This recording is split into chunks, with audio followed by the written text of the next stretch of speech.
Hello everyone, my name is Kulith Wickramasinghe. I'm the coach of Another College Debating, and today I'll be going over the motion for round 5 of Vijis.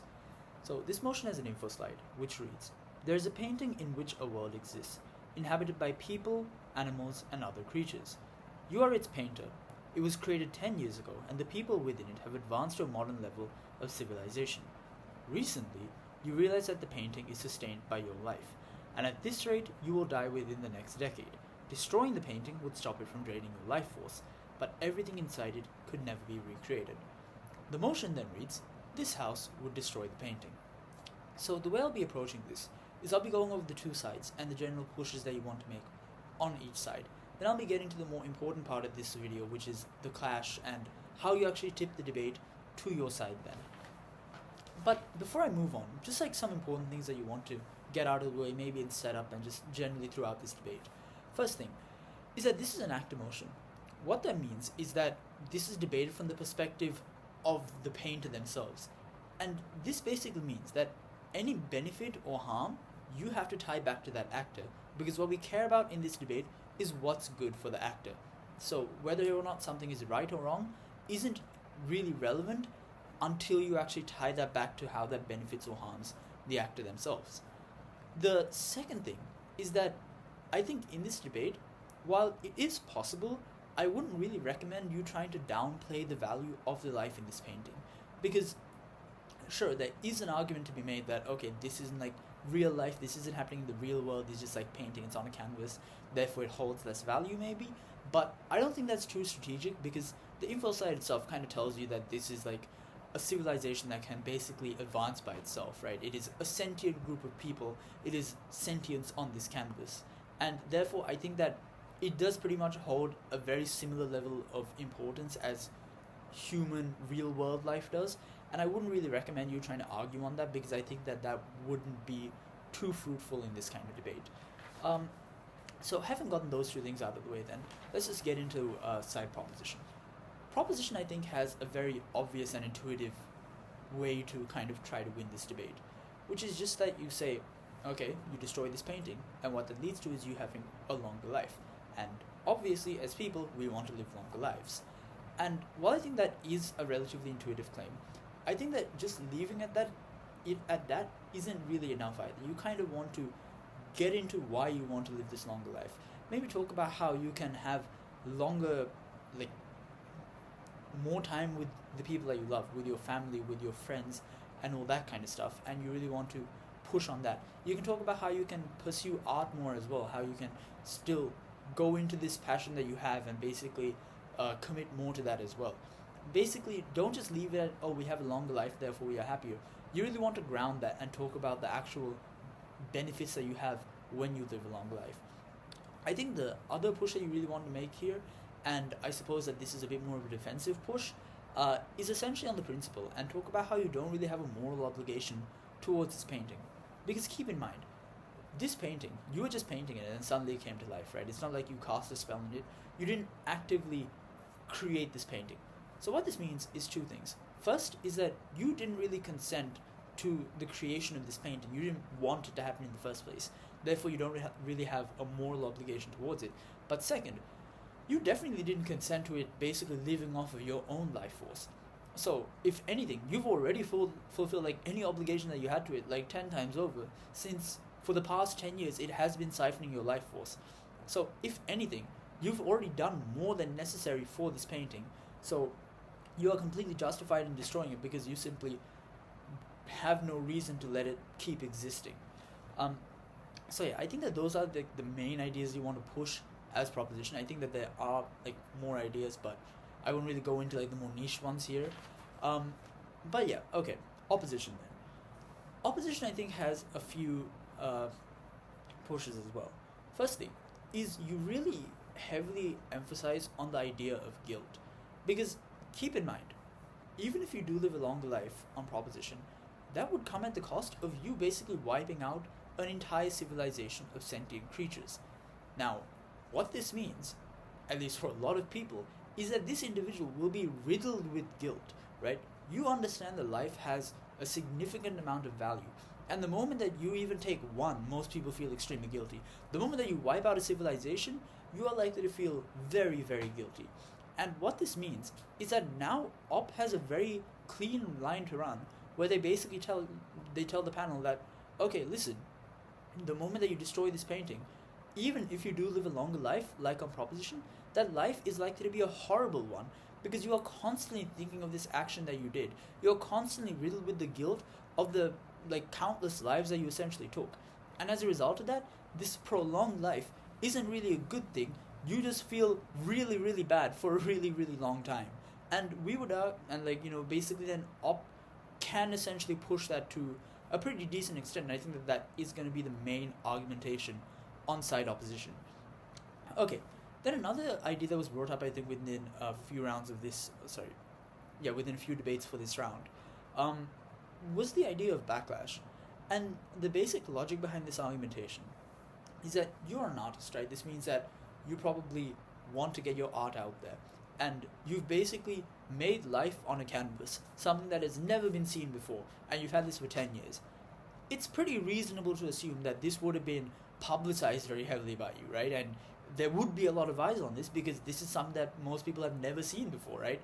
So what this then means is that there's a lot of people that care about the painting, there's a lot of people that are invested in the painting, and they're like, oh my god, this painting exists, right? So what this then means is that the moment that you destroy the painting, people are going to notice. They're going to be like, oh, this person destroyed this painting. And what that comes with is, A, you've destroyed this extremely unique creation that hasn't existed up until this point, and therefore that's bad. But also that you've wiped out an entire group of people. You've destroyed a bunch of sentient life, and that also comes with a massive amount of backlash. So there's a very good line to run there that society's going to basically shun you. Even if Proposition says something like, okay, you can burn your entire house down with the painting inside it and call it an accident, I would still argue that you would probably still receive quite a bit of backlash because you are so negligent of the possibly thousands of lives that you basically had under your care. And basically the backlash idea is also a pretty valid pusher you can bring up.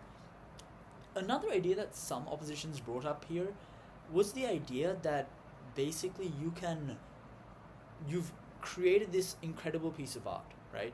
And what that means is that this is basically the peak of art. Your career won't really go anywhere above this. This is basically the ceiling for you. And the idea they then pushed was that even if you live a longer life, it isn't going to be too meaningful because you can't really recapture that magic of this piece of art again, and therefore you are less likely to be happy within that longer life. Now, while I do see where this idea might be going, I don't think that this is too strategic because it's still very easy for Proposition to push the fact that there are other things that give you meaning in life, that painting isn't the one thing that gave you purpose as a person. You could, like I said, find relationships, you can raise a family and all that stuff, right? So I don't think it's too smart for you to kind of push that idea too hard as well. But yeah, I think that is pretty much what you have on either side, right? On Prop, you're basically pushing the idea that you want to live a longer life. On Op, you're pushing the idea that even if you have a longer life, you're likely to have a sad life, you're likely to have a very miserable life due to the guilt and maybe even because of the backlash that you face from the rest of society. Okay then, so how exactly do you go about winning this debate? What is the clash here then? I think that it really is a clash between those two ideas, right? Do you want a longer life? Will that longer life be happy? Versus, will that longer life be sad and miserable, and would you rather just die within the next 10 years in a more happier way or whatever? So, how do you actually weigh up between these two? I think that in this case, it is basically Op that is taking the very offensive line, right? They are basically saying that, okay, listen, your life isn't too fruitful because you're going to be extremely guilty. So then, what essentially happens is Prop somehow needs to handle that. Prop somehow needs to handle the idea that even if you destroy all these lives for the sake of your own life being prolonged, why will you not feel guilty? And I think that in a general sense, this isn't the easiest thing to do, right? Because I think that it is a very intuitive claim that you will be extremely guilty, you will feel extremely riddled with guilt if you kill off thousands of people. So then you need to basically come out here and somehow weigh what you gain as proposition to a higher degree than on opposition. And I think that it is relatively difficult for you to weigh your own life to be more important than the lives of these thousands, because even if you do believe that, you will still always be rethinking this and be wondering, oh, did I do the right thing? This might have been a bad decision. However, I think that there is another way that you can try to tip this to your side, which is where you weigh the connections that you have, like your direct connections with people, to be more important than that of the painting. So the idea is this, basically, that once you destroy the painting and you go on to live your life, you essentially, because we are humans, we are social creatures, this painter is likely to establish human connections. They're likely to have friends. They're likely to maybe find a spouse, maybe have kids, whatever. And basically, the moment that you invest in those friendships, in those relationships, maybe in those children or whatever, you feel a certain level of obligation towards them, and a greater level of obligation towards them than you do towards your paintings, right? I think that we've all heard the general idea that people are willing to do insane things to the people that they love. And you can really double down on this, and you can say that the moment that you have those children maybe, and the moment that you are fulfilling your obligations towards those children, you will never second guess destroying that painting. Because destroying that painting, sure, that was a bad thing, but had I not done that, I wouldn't have been able to be there for my children. I wouldn't have been able to be there for my friends, for my family, for my parents, for my spouse, whatever it may be. So what you then do is you accept that, yeah, sure, you might value this painting and the lives inside this painting above yourself, but you value your loved ones significantly higher than the painting people as well. And I think that really doubling down on that family aspect can do wonders for you as side proposition. As side opposition, now that Prop has kind of really established that you care about the people that you love more than the random people in the painting, I do encourage that you somehow try to push on the importance of the painting people, and you try to win on that as well. I also think that it's pretty strategic to talk about how on proposition you don't really get to fulfill your obligation towards your loved ones either. And the logic is this. Basically, after you destroy this painting, you are racked with a significant amount of guilt. Sure, you may try to establish relationships, you may get married, you may even have kids, but you will always be second guessing, and you will always still have some level of guilt associated with destroying that painting.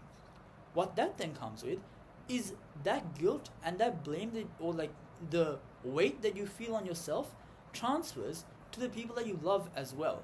This means that you are likely to maybe be a significantly maybe not the best parent, you might not be the best spouse, you might not be the best friend, because you are always shut off. You always kind of feel guilty about having these relationships, because you only have those relationships because of the fact that you destroyed these all these countless lives and all that.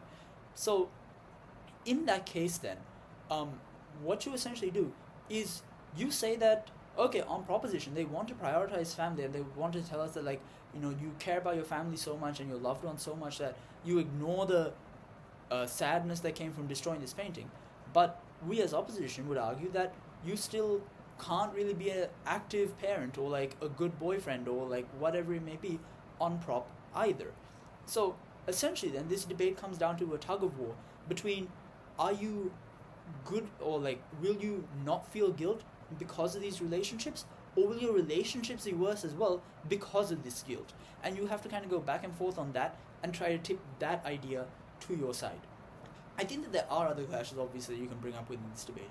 For example, the idea of maybe the principle, right? Whether or not you actually do have an obligation, and then you tie that back to how you will feel and stuff like that. But I think that overall in this debate, the significantly more important clash is the idea of which side gains more happiness, living that prolonged life or living a shorter life free of guilt.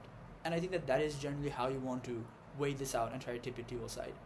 I think I covered the general content for this debate then. I think the clash should be clear to anyone watching this now. Overall, thank you for listening, and I hope you found this useful.